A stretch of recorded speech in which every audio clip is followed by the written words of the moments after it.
اللہ الرحمن الرحیم۔ سیدنا ابو ہریرہ رضی اللہ عنہ بیان کرتے ہیں کہ رسول اللہ صلی اللہ علیہ وسلم سے یہ سوال کیا گیا، کون سا عمل سب سے زیادہ فضیلت والا اور کون سا عمل سب سے بہتر ہے؟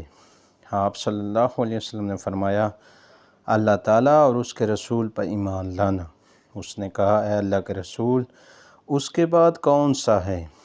آپ صلی اللہ علیہ وسلم نے فرمایا، اللہ کے راستے میں جہاد، جو کہ افضل اور اشرف عمل ہے۔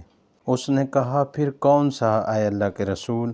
آپ صلی اللہ علیہ وسلم نے فرمایا، حج۔ سیدنا عمر بن خطاب رضی اللہ عنہ سے مروی ہے کہ رسول اللہ صلی اللہ علیہ وسلم نے فرمایا، جو آدمی اس حال میں مرا کہ وہ اللہ تعالیٰ اور آخرت کے دن پر ایمان رکھتا ہو تو اسے کہا جائے گا، تو جنت کے 8 دروازوں میں جس دروازے سے چاہتا ہے داخل ہو جا۔